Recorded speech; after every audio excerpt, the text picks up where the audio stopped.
Well, the 2020 academic calendar has been disrupted by the COVID-19, and in addition, churches could reopen any time from Tuesday. Well, we have that plus much more. Good afternoon and welcome to Channel 1 Lunchtime News. My name is Njue. Lucy Maura is my colleague.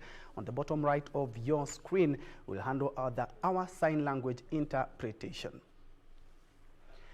At KBC Channel 1, at Njue is my Twitter handle. Remember, we are live on YouTube, Facebook, and also on Twitter, not forgetting our KBC app. Well, that is where we begin. No KCPE or KCSE for the year 2020 after the Ministry of Education, in conjunction with stakeholders, declared the 2020 academic calendar lost due to the COVID-19.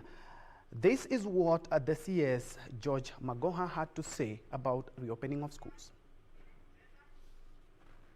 And in conformity with COVID-19 mitigation measures, the stakeholders set up the minimum reopening of pre-primary, primary, and secondary institutions as follows. 1, reducing physical contact in learning institutions by having fewer learners will have great impact in reducing COVID-19 cases and fatalities associated with the opening of the institutions. 2, schools should only reopen when the daily percentage of confirmed COVID-19 cases have reduced consistently for at least 14 days, which we call in medical terms flattening of the curve, which has just been referred to by the physician who is in charge of this process.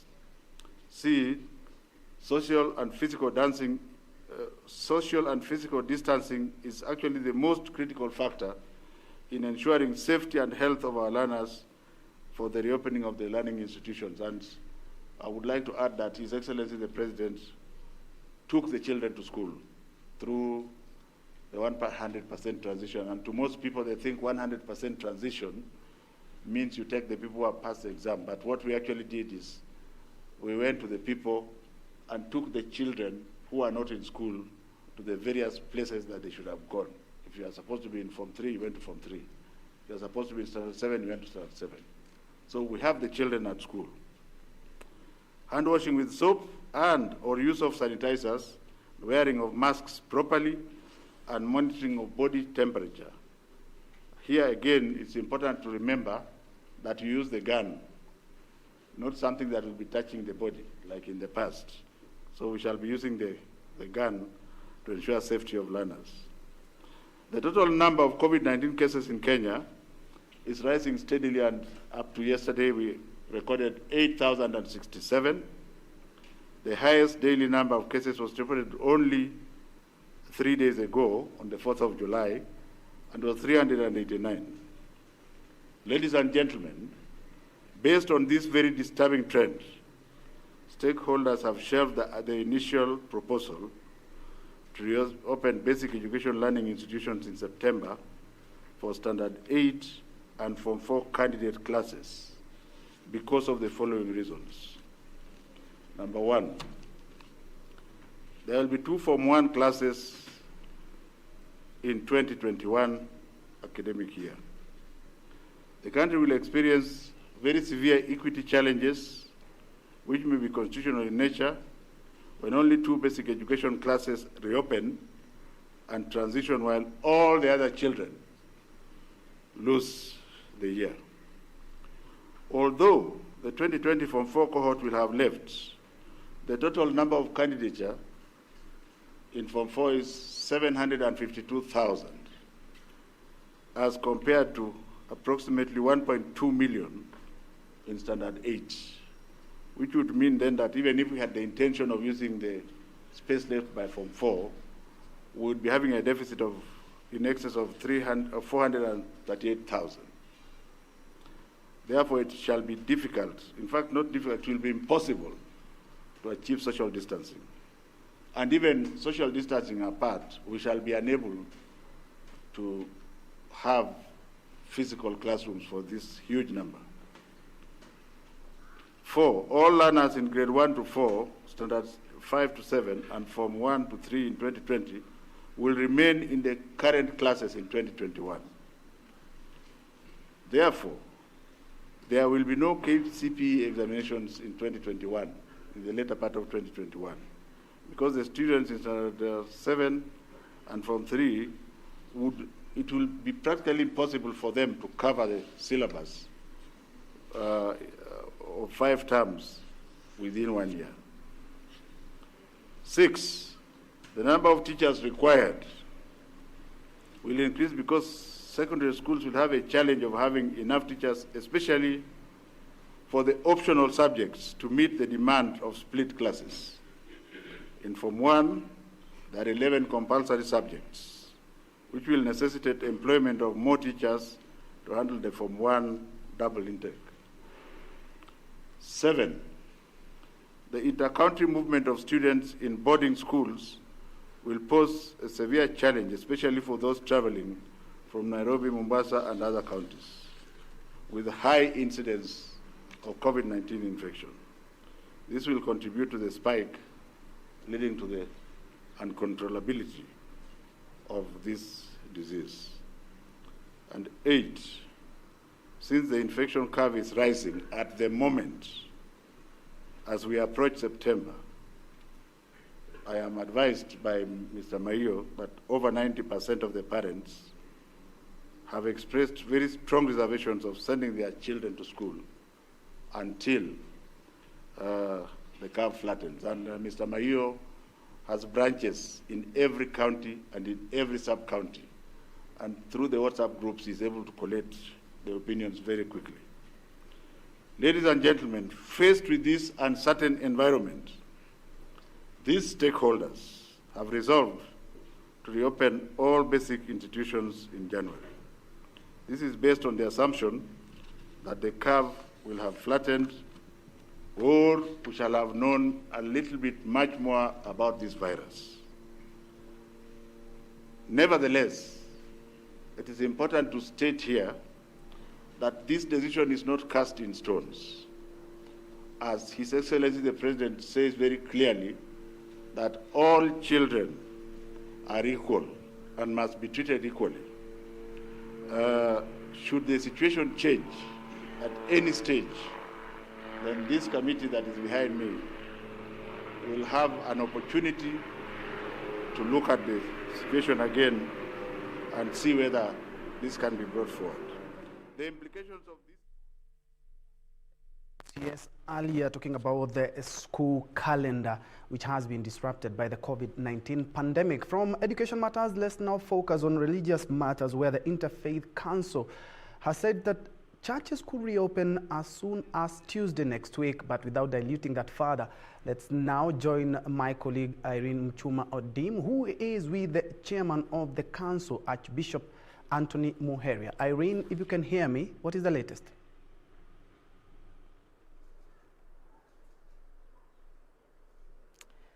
Troy, afternoon. For the better part of the morning, the Interfaith Council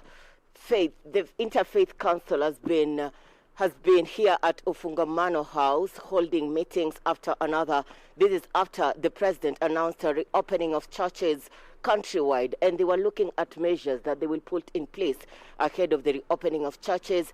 The Archbishop Anthony Muheria, who is the chair of the Interfaith Council, he says that the churches will start reopening Tuesday next week amid tight measures that have been put in place by the national government. And also, as the Interfaith Council, they've come up with measures that will ensure they go in accordance with the rules and regulations set up by the committee that sat yesterday in advising the president ahead of the reopening of the economy as well as the activities in the country. Right now, I'm being joined by Anthony Muheria, who is going to tell us what measures have been put in place.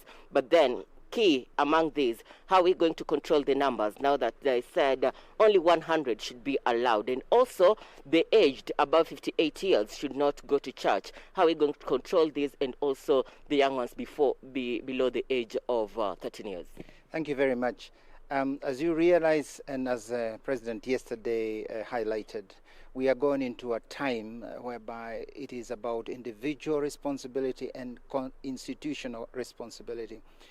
What that means is that we are going to be the ones who are charged in making sure that those guidelines that we have released and that we are continuing to implement as we go ahead will be followed. First and foremost, it's important to know that we are doing this because of the safety of our congregants and the safety of especially the most vulnerable. The desire that the elderly and those who are ailing in any other sickness should, for the time being, stay at home is so that they are more vulnerable to catch the infection, and so we really are safeguarding and protecting their lives. So it isn't a prohibition, it is a way of telling them for the time being it doesn't seem safe in the circumstances that we are in. How will you control the numbers? How will we ensure they don't come to church? That is the responsibility of each congregation and every congregational leader. We will not, this is self-regulation. We must embrace that, show our discipline, and each congregation will actually find a good formula. Each church or each mosque or each faith will have a formula that is adapted to their circumstances so that those guidelines are followed as best in those places. Of course, there are places where they'll have difficulty, and it is up to them to find a way. We have spoken about the COVID-19 committees in each congregation, where they will see how best they can speak to their congregants in order to meet this. But above all, we're also saying it's a learning process, and how we comply depends on how the following phases pick up. So right now is a very restricted opening, but it is also a pilot to see how much we can be following each and every those indications given. High above them is, of course, the mask, the washing, and the social distancing. The president said in about 3 weeks, but then you as the interfaith have settled on Tuesday next week. Don't you see it is too soon for us to reopen amid all the measures that we need to put in place? The president in his speech spoke all this in a duration not longer than 3 weeks. This implies a phasing that is gradual. And you remember he also spoke about gradual reopening. So this is the most limited and most restricted moment that we are going to have. And it is a kind of a pilot to the major phase that we will enter within those 3 to 4 weeks, which the Interfaith Council will review as we go ahead. But we are still insistent very, very, very much on compliance, because that is what we are going to be measuring within this period. Thank you. Troy, that is Anthony Muheria, the Archbishop and the chair of the Interfaith Council. And earlier on, also in his briefing, he said that members will be allowed to go to church. There will be as many services as possible, but then they need to only allow 100 members into a church service.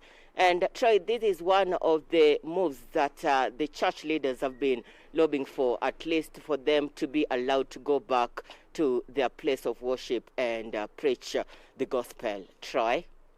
Thanks, Irene. That is Irene Mchuma, and earlier she was speaking to Archbishop Anthony Muheria, who is the chair of the Interfaith Council, speaking about the reopening of churches, which could come as early as Tuesday next week, but after observing stringent measures to combat the spread of COVID-19. And still on churches, a section of the clergy in Narok has welcomed the move by the president to reopen churches, saying they are ready to adhere to the laid regulations.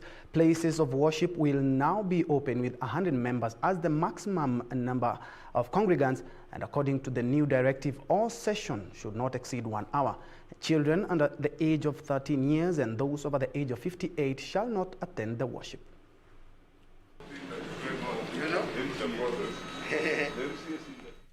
In his address to the nation Monday, the president said that places of worship will soon begin phased reopening. The decision to reopen places of worship has been welcomed by a section of the clergy. We really want to say thank you so much to the government of Kenya for considering the church to be alive. We believe that with time, the government will consider to increase the number of the congregation that will be meeting. President Uhuru Kenyatta, however, said houses of worship should not be open to people with underlying health conditions, and Sunday schools and madrasas will remain suspended. This even as PSV operators in Narok expressed their gratitude following the reopening of the Nairobi metropolitan area. Sasa unaona hii maisha imekaa mbaya. Sasa tumefurahia kwa vile tumesikia sasa Nairobi imefunguliwa. Sasa ndio angalau tunaona mambo inaweza kuwa nzuri. Juu sasa huko ndio tunapata watu wanaenda kuchukua mzigo huko. Sasa tunaona angalau sasa maisha inaweza kuwa mzuri. So tunafurahia venye president amefungua, hata at least uchumi kama iko chini, lakini I hope sasa kila kitu itakuwa sawa. Bora tu watu wasingatie masharti, wafuate sheria, to sanitize, social distance, kitu kama hiyo. In Limuru, the usual traffic snarl-up occasioned by the roadblock at Rironi was nowhere to be seen, with locals lauding the new development. Mimi nasema watu wajikinge na watu wajiangalie. Watu wenyewe ndio watamaliza hii ugonjwa, kwa sababu wakiweka social distance, wakikosa kwenda mahali kuna watu wengi, hii itakuwa tumeondoa ugonjwa. And speaking separately, Nyandarua Governor Francis Kimemia welcomed the move by President Kenyatta to reopen the country and challenged Kenyans to continue observing the government's guidelines in a bid to contain the coronavirus. Msianze mkisikia mtu amekuwa na ugonjwa wa COVID, mnaanza kuona kama ni leprosy, kama ni wale watu walikuwa kwa Bible wanaitwa lepers, mnaanza kufukuza wao ama kukosa hata kuwasaidia ama kuwatenga. The government has warned that the easing of restrictions may be rescinded should there be a spike in coronavirus cases. Elsewhere, the Embassy of Iran in Kenya has organized a virtual cartoon festival competition on Africa and COVID-19. The Iranian ambassador to Kenya, Jafar Bamaki, says the competition targets those in quarantine by giving them an opportunity to share their artistic messages on how to combat COVID-19 and is open to cartoonists, mainly in Africa and Iran. African nationals and Iranian cartoonists have an opportunity to showcase their works by participating in the African Virtual Cartoon Festival on COVID-19 organized by the Embassy of Iran in Kenya. Iran ambassador to Kenya, Jafar Bamaki, says the competition gives the youth an opportunity to pass messages on safekeeping during the pandemic. We need to do something which can help the people who are in quarantine at home and to use the most useful tools to send a message of the health workers to the people who are in quarantine. He said each cartoonist can send a maximum of 3 artworks to COVID in Africa First at gmail.com, focusing on sanitization principles, family in quarantine, social distancing, sacrifice by health workers, humanitarian behavior of people, government intervention, subsistence in COVID-19 pandemic, myths and facts, Africa after COVID-19, among others. My objective is to send the messages of the health workers to the people how to combat with the coronavirus. While, we are facing with fragile health system in Africa. So we have to use whatever tools we have at hand to send the messages to the people, so to take care of themselves and their families.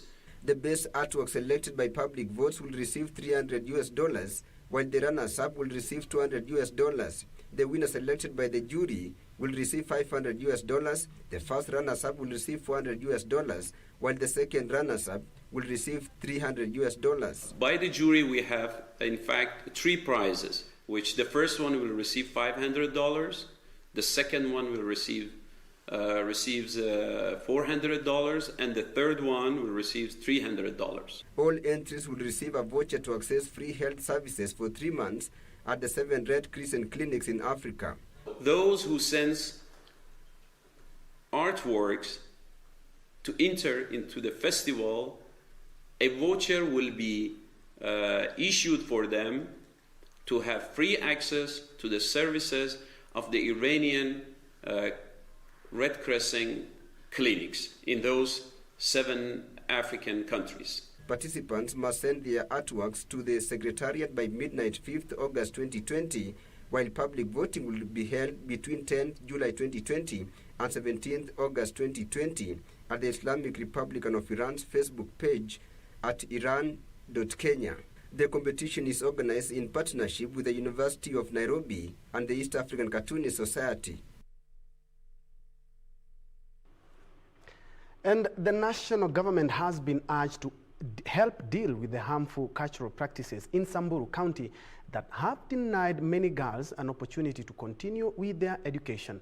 Speaking at Baragoi town after donating mattresses to Latakweni Primary School in Samburu North, Samburu Women Representative Mason Reshomo said abuses such as rape, early pregnancies and early marriages are on the increase in the county after schools were closed due to COVID-19, adding that something must be done urgently to protect the girl child. The woman representative urged chiefs and the community in general to be vigilant and protect girls from such harmful practices. The lawmaker has, in the meanwhile, called on Interior Ministry to restore peace and put to end cattle rustling, menace that has bedeviled Samburu County for a long time now. This even as she urged the community to work together with the national government to end the archaic practice.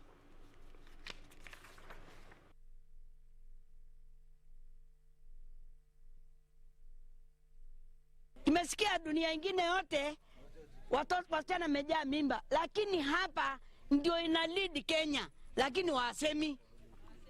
Hakuna mtu anasema, lakini akati shule itafunguliwa ndio mtajua tumesema. Na mimi naomba nyinyi wa mama, tafadhali kila mama ajitokeshe na umwambie mwenzako, kama una msichana shule, tafadhali weka kwa nyumba bembeleza. Tusifiche mwizi, sababu hiyo mwizi atakuja kukula sisi baadaye. Tunataka amani Baragoi. Hii kama mali inaenda irudishwe, sababu hiyo ndio inatuletea si shida.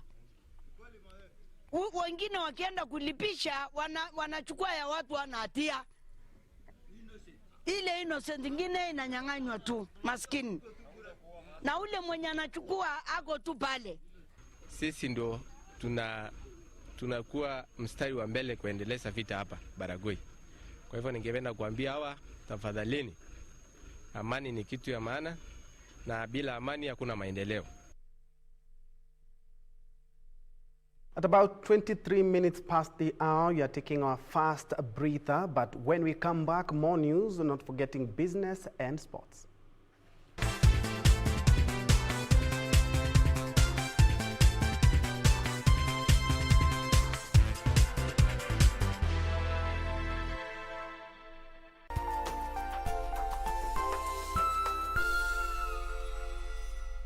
On the next episode, I have to go to Miami and I want to ask you to look after Diego for a few days. You're going to Miami? You don't believe in Juana anymore. You should never have believed in her at all. Why did you? What is it? What's the matter? Do you feel well? I'm sorry. Mother! I'm sorry, Dahlia. You can stop the drama, Juana. We know who you are. Mother! My boy! In love with Ramon.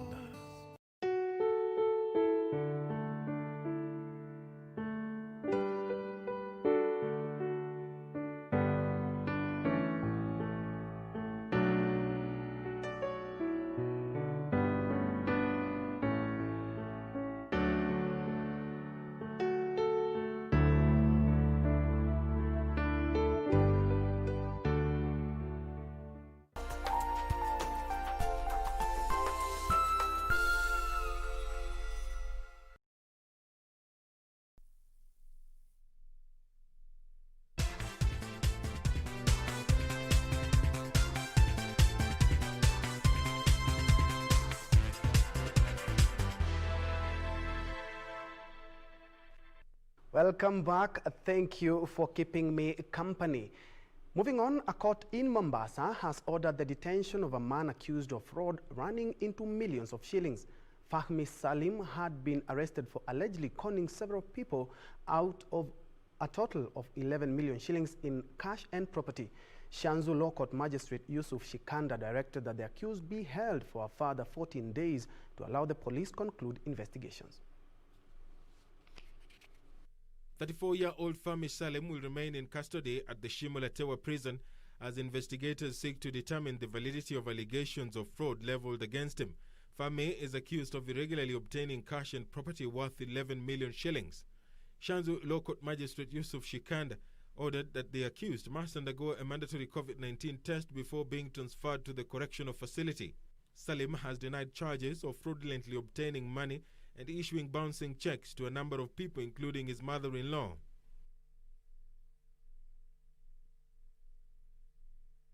And still on crime, police in Narok County have arrested a 14-year-old girl who had been abducted and forced to cohabit with an older man as husband and wife.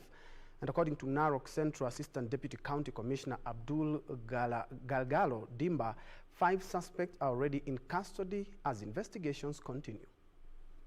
Police in Narok County are holding 5 suspects who were celebrating after one of them allegedly married a 14-year-old girl. Narok Central Assistant Deputy County Commissioner Abdul Galagalo Dimba said the suspects were arrested following a tip-off from members of the public. The teenager, a standard 8 people, is said to have been married off a week ago. Tulifika huko kweli kwamba tukaona kwamba msichana mdogo kati ya miaka 14-15 hapo tuliweza kumpata wakiwa wameficha kwa nyumba, na tukaweza kumshika mwanaume ambaye inasemekana kuwa amemoa, na pia tukapata wenzao ambaye kwa watu kadhaa ambao walikuwa pamoja na Galagalo lamented a spike in cases of early and forced marriages in the region. He asked parents to keep an eye on teenagers, especially girls, to protect them from pedophiles. He warned those found implicated in such crimes of dire consequences. Naye ile wito wetu sasa ni kwamba tungependa watu wajue kwamba hatutachukua hii kitu kwa kimchezo. Hii ni presidential directive na tutatimiza hadi ya mwisho. The Independent Policing Oversight Authority IPOA is set to expedite investigations into cases of extrajudicial killings after receiving forensic laboratory equipment from the United States government.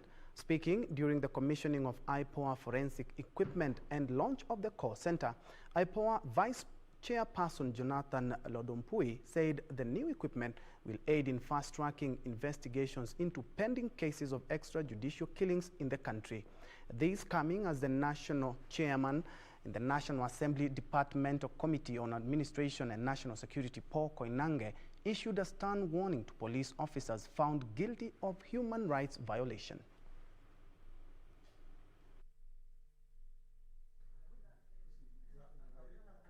True, there has been an increased incidences of police brutality, particularly focusing on what you have just mentioned.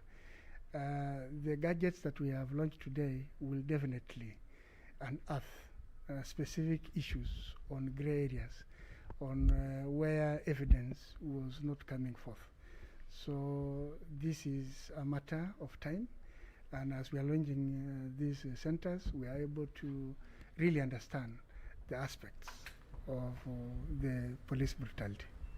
I believe with what they have gotten and with the call center, they'll be able to reach out to wananchi to be able to report their grievances wherever they are. I think this is the best way to go. As a matter of fact, people have been asking from time to time, how many cases has IPOA handled? But I believe now, with the new system they have here, they'll be able to handle very many cases.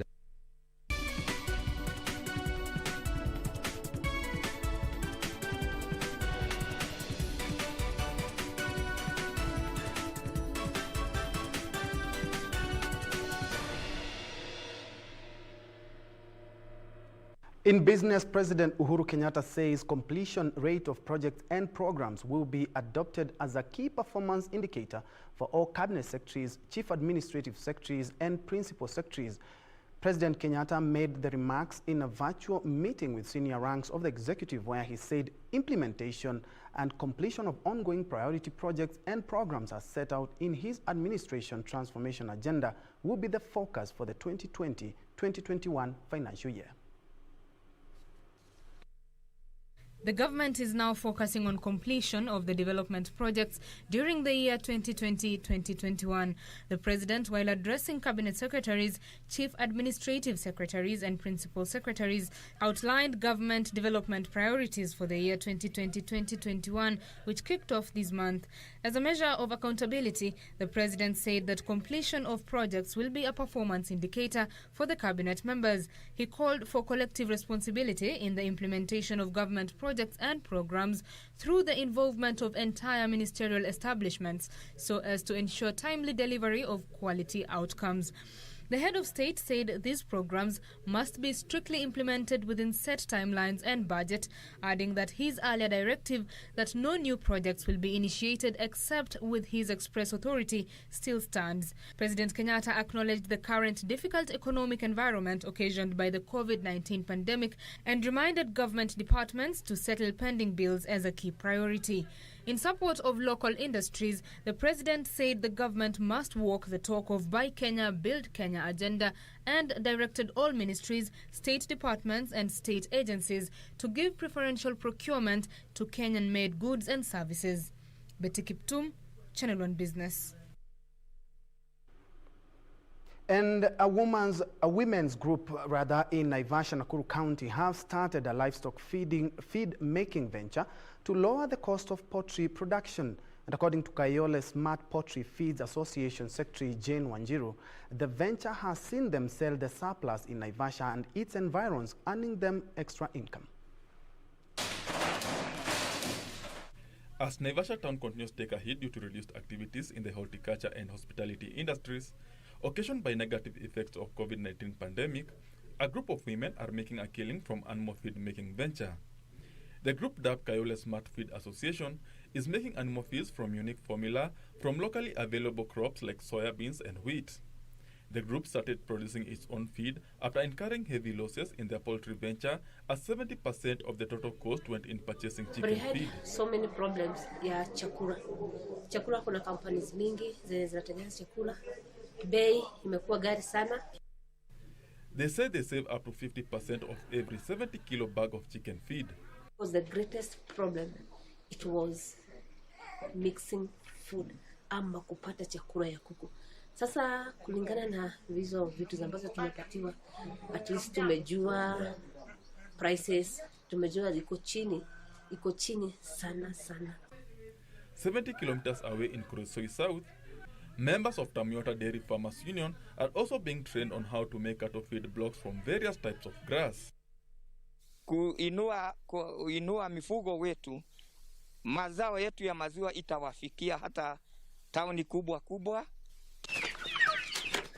The farmers have also received high-yielding grass seeds from the government, with chicken farmers receiving 530,000 shilling grant to invest in their venture. Katika kikundi hii wamenunuliwa mbegu, aina za mbegu ambayo tuna Desmodium, Tucson, Bracharia, Sorghum na Rhodes na Boma Rhodes, ili kuongeza kiwango ya utoaji wa maziwa kutoka kwa ng'ombe wao. The two groups want the government to streamline feeding testing equipment to fast-track certification of animal feed even as they target markets beyond Nakuru County. Benson Njue reporting for Channel 1 Business. Cross Borders Germany is launching fast-track COVID-19 testing in some airports for international travelers in order to ensure entry quarantine while helping recover airline business and tourism industry. The COVID-19 test, which is done by appointment only to avoid people waiting, with an on-site laboratory releasing the results in 3 to 4 hours. Here are the details of these and other stories from across the borders. The German citizens returning home have the option of either quarantining for 2 weeks or take the COVID-19 test at the airport.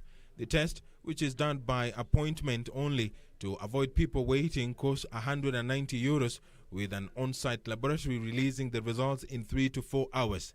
The test not only allows for passengers to satisfy Germany's entry restrictions, but also entry requirements abroad. Tests are now being offered at both Frankfurt and Munich airports in an effort to re-stimulate the travel industry, which has suffered a substantial blow over the last 5 months. Germany has lifted travel restriction to several EU countries and 15 non-EU states based on the number of COVID-19 cases over the last 14 days. Meanwhile, India has reopened nearly 3,700 tourist sites that were closed 3 months ago due to the COVID-19 pandemic, despite that the country's number of confirmed cases is approaching 700,000. The most popular attraction, the Taj Mahal, however, remained closed due to the severe epidemic situation in Agra city. Indian authorities have asked tourists to maintain social distancing during their visits and buy tickets online in advance to avoid gathering at the ticket office.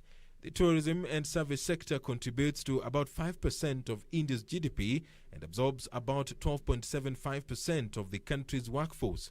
Finally, the Louvre, one of the most visited museums in the world, has reopened to the public after it was shut down for nearly 4 months amid COVID-19 pandemic. Visitors to the edifice, located in France's capital Paris, are required to book tickets and reservation slots online. Mask wearing is compulsory for visitors aged 11 and above. Signs reminding visitors of the 1 meter social distance requirement are set up at the entrance of the museum and in front of Mona Lisa, the world's most famous portrait by Leonardo da Vinci. The museum welcomed about 7,400 visitors on the opening day. Most of them are from France and other European countries. After reopening, it is estimated to welcome 4,000 to 10,000 visitors per day, only 20 to 30% of last summer's number.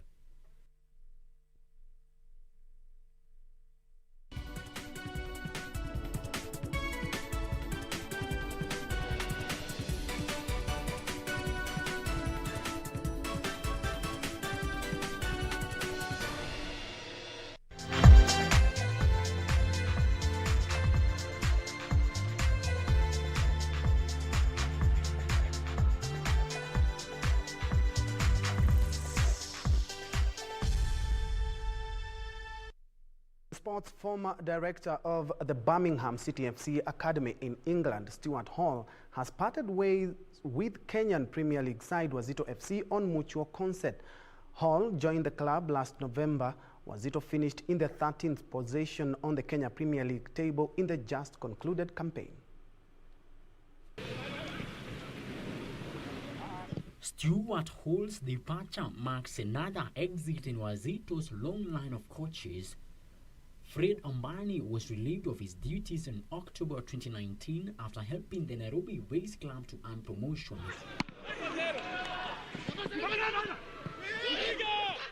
Ambani's place was taken by Melis Mendo, who was subsequently sacked after just 3 matches at the helm. Ambani has so far returned to the club and served as Hall's assistant. Hall has managed 3 Kenyan football clubs, including Sofapaka in 2012 and FC Leopards in 2016-2017 season. The club's management will announce its new set of technical bench members in the near future. Frederick Moki for Channel 1 Sports.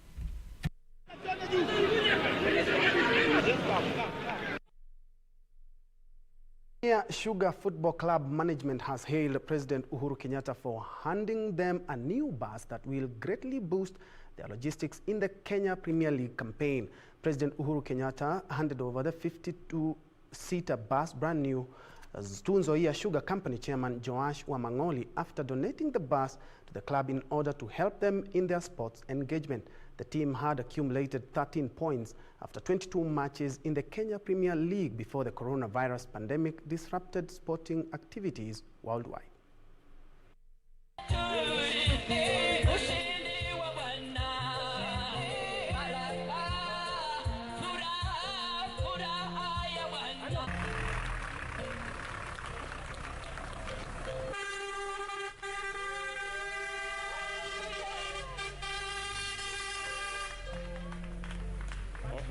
Sukari wataanza kutafuta sukari. Asante baba. Kenya, Mheshimiwa Uhuru Muigai Kenyatta, kwanza kukubali, wacha kusema kukubali sisi twende huko, si rahisi. People have been calling me, they want to find a formula of how to go to State House or a Harambee. They are calling me every day. They think there's a miracle. Kwa hivyo, I don't want some people to trivialize the issue of going to see the president. First, he gave this young man 2 million shillings on that day. Cash. But when you talk about that, which have just gone the bus is only a show of things that are going to happen. Basi hii ambayo yuko mbele yetu iligharimu milioni 6.25. Kwa hizo pesa hizo zote sisi tulitoa milioni 2 peke yake.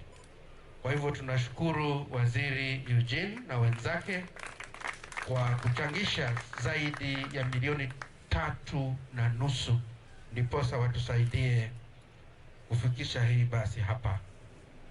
Tunashukuru mwenye nchi, His Excellency the President, kwa kukubali kuflag off hii basi ilipotoka Nairobi na akatumia bendera ya taifa. Kwa sababu pia mimi am a son of this soil, hatutaogopa sana. Kwa nasema ni asante sana kwa sababu mimi napenda mpira. Ingawa sikucheza, lakini hata wapi tulikuwa tunaenda, nilichua Mombasa kwa ajili ya mpira, nikachua Meru kwa ajili ya mpira. Na saa hii sasa niko na chua ya kwamba hata kama nimewacha kampuni, lakini huko nje nitakuwa tu mashabiki. Na ni kweli imefika nyumbani na tunawashukuru sana wadhamini. Further afield, Tottenham Hotspur's head coach Jose Mourinho has said the halftime clash between goalkeeper Hugo Lloris and forward Son Heung-min was beautiful and something needed for the team to grow. Captain Lloris ran over and shoved Son in the back before the players went down the tunnel, with the pair having to be separated by their teammates. But their embrace at full-time after a 1-0 English Premier League win over Everton, the result gave boss Mourinho his 200th victory in the Premier League, the Portuguese becoming only the 5th manager to reach the landmark. Tonight, 3 matches are on the card as Chelsea play away to Crystal Palace while Watford host Norwich City. Arsenal will host Leicester City at Emirates.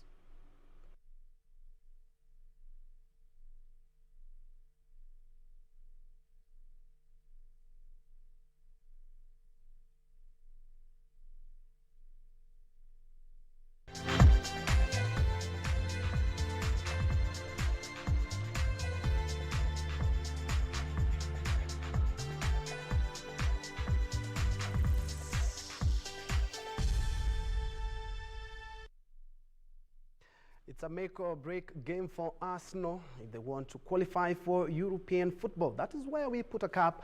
My name is Njue. Lucy Mora has been our sign language interpreter for this afternoon. Thank you so much for watching. Have a good afternoon.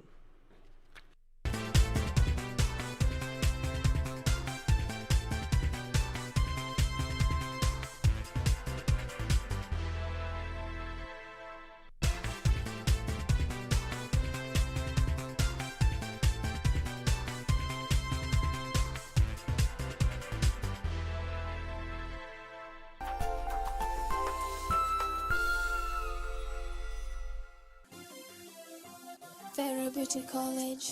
Vera Beauty and Fashion College, with branches in Nairobi, Eldoret, Thika, and Meru. Did you know that we are a TVET approved institution? We offer courses in fashion design, interior design in soft furnishing, event decoration, flower arrangement, event planning, hairdressing, barbering and dreadlocks, beauty therapy, makeup, nail technology, spa massages, teaching skills, TOT, solo business management, and many more. Register now and visit our website on www.verabeautycollege.com.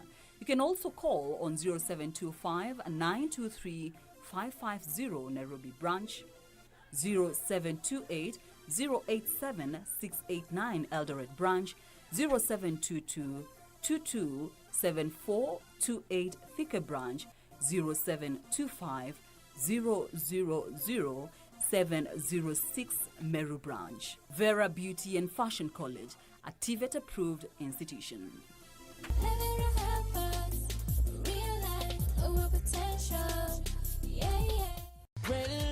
Embakasi Utawala tuko locked. Ungem Utanyahururu Kasuku Massive. Jeshi ya Nyeri, Coast Maua na Kura kwa locked mbaya. Kigumo Ward na ambao wote wako ndani ya KBC Channel 1. Akulaliki Wednesday bila the rev. Mbotela Auta Idara Kitengela. Kiambu County 33 Pipeline Meru anawakilisha. Rongai Maboxer pale go down. Karatina Auta Mlolongo wana enjoy show. Lare Sub County Auta Githurai 45. Lanet Barracks tuko ndani yake. Okongo Auta Carnation Maragwa Seti Nairobi. Fika wako locked mbaya sana. Watu wangu wa Nakuru Ngwaro. Auta Gilgil live kutoka Mazeras Bahati Massive. Thika Massive. Siaya Shikambi Kakamega Bungoma County. Kusia Boda Kisumu City. Malindi yote iko ndani ya the rev. When I'm in Kenya, I tune in to the rave. Get your mind brave, focus, conscious. Kenya, East Africa. Right. Keep it locked. Calling out to Africa.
Jalala.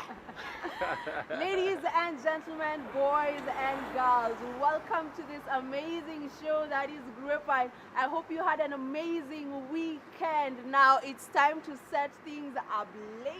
That's what's up, that's what's up. Your team here is ready to roll. And as usual, get your costumes ready because it's gonna be a party. We are ready. It's gonna be a party. Sherehe kama kawaida. Sherehe, Now speaking baby. about parties, BET Awards. Now the BET Awards is an award ceremony that is set aside to celebrate African American artists who are doing great in the entertainment field, from music, film, sports, and it went down virtually. And this time round, with or without Corona, this thing was so incredible, Manze. Yes, and talking about the category, different categories. Yeah. Burna Boy scooped something. Yes, Best International Act, Burna Boy, and that category was quite tight. I was really hoping Shoma Josie would win. You know, No. I really honestly, like her. Shoma Josie was not even close to that trophy, man. Okay, I know Stormy is good. Stormy I know is Burna good, Boy is also Stormzy, like, but I mean, Shoma Josie is also bad. But now, how can you put Shoma Josie, Burna Boy, Stormzy on the same category? No Shoma way, Josie man. anaweza vibaya sana. But it was such an amazing event, and it was great to see just how well it was coordinated. You know, despite it being virtual, the performances, I mean, just everything was so well coordinated, and it being a black affair, they of course spoke about the Black Lives Matter. Exactly, and that was the point, yeah? And before we get to that point, yeah? The best female hip-hop artist, kuna mafans wa Cardi B, Nicki Minaj, what? This time waliyekwa chini na Megan Thee Stallion, I'm a savage. Man, lakini bougie. mi sikuicheck vizuri, man. I'm Cardi B fan to death. I know, we all love Cardi, we all love B to Nicki, the but core, it's baby. good. A change is always good. It's good to see other people winning. Hamwezi kwa mna win nyinyi tu kila saa. Kwani who are you? Anyway, guys, you know what it is now. Lean a little bit closer because we are about to take you on a great, amazing, entertaining Party, ride. baby. You know what this right here is? Grapevine. What you gotta do? Now, last week, or is it the week before last week, we featured Ghetto Classics. And these are a group of youngins from less privileged places, for example, Korogocho, who are learning music. Yeah, that's what's up. And these kids have been really entertaining us with, good music. If you're a fan of jazz, you already have been entertained by these guys, from Safaricom Jazz Festivals. They've been doing incredible work, getting entertained. Man, this was just an idea that blossomed to something big. Today is we are graduating. It has been a great moment and we really enjoyed it. And though you are leaving SOYO, we have a slogan that says, once an SOYO member, always an SOYO member. And thank you so much. They have graduated and I'm very proud of myself. I hope my mom is also proud of myself. I wish she would have been here. I'm so happy about this opportunity. Congratulations to all the graduates. I hope to see you guys more in the industry.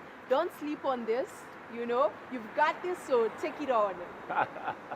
And of course, Miss V had a sit down, a good sit down with one of the super beautiful, I call her Amazon, yeah?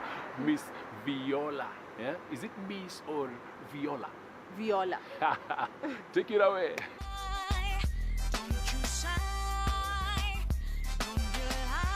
Gracing our show today is one that is all-rounded when it comes to the entertainment scene because she is a singer, she's a songwriter, she is a producer, and did you know that she was and still is, she will correct me if I'm wrong, the first female producer ever on Coke Studio Africa.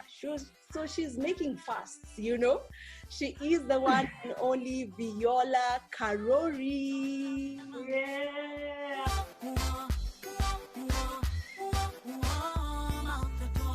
Hi, Vivian. I'm very well, thank you. How are you?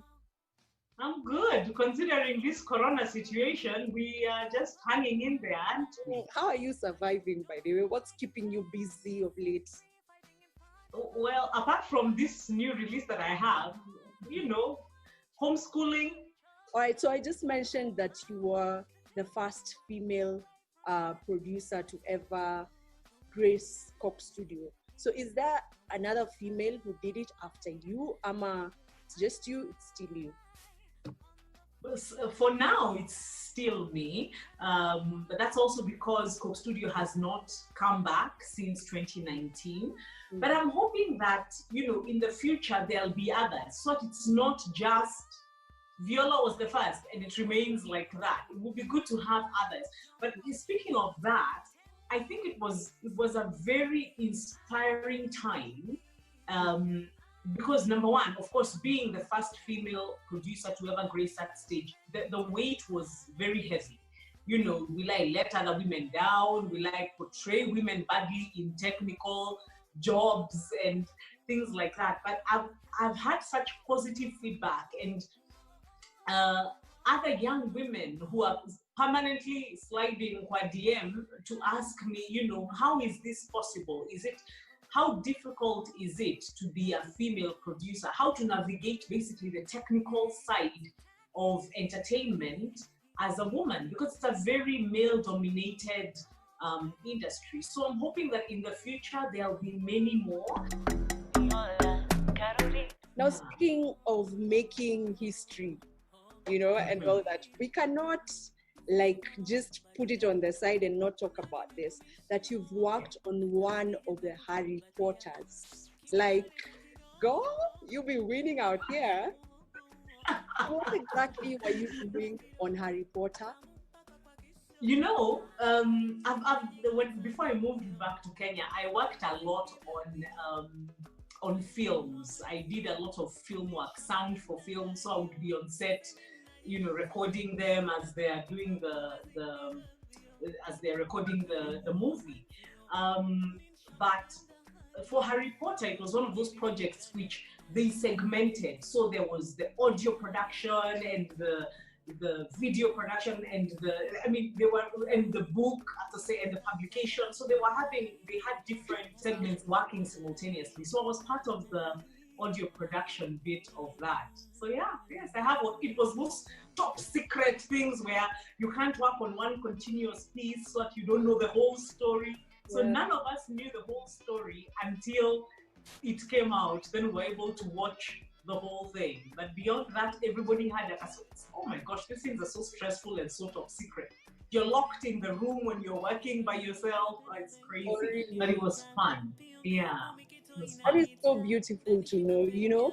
A lady somewhere might be inspired by that, just to know that a Kenyan girl has worked on such a huge film, So yeah. I did that. I did Indiana Jones. Yes. I did it. There's a couple I've done. A couple of them you're just mentioning, by the way. I mean, as I'm dropping names, I might as well go on. And if we continue talking about your achievements, I think we can just go on and on and on, and that will be the interview. So let's talk about your music, Sasa. Oh, okay.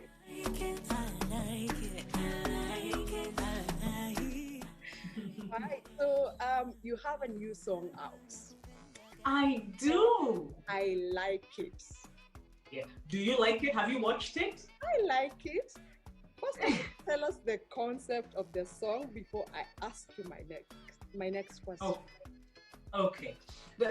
I like it is one of those songs that it doesn't really have a storyline.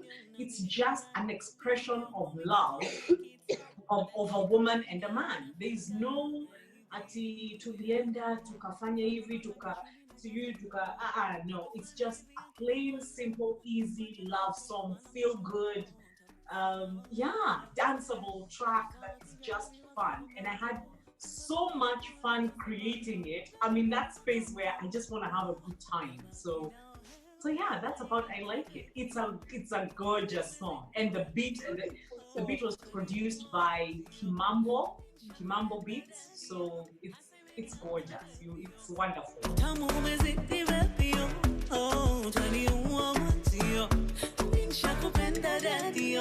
Now, you went all out on this song. I mean, I know you have songs, and with Nitakungoja and this beautiful song that you did with Barnaba from Tanzania, that is called Leo, and so on and so forth. You're a love song kind of girl in a way. I love love. Yeah, but this one you went all out from the lyrics. Yes. I was listening to it and I was like, hey, Viola. Okay. Went all out. Why? You see, you guys have sweared me. You've sweared me. I love love in a nice way, and Viola is so nice, and I'm at a space now where I had taken a break, or something like that.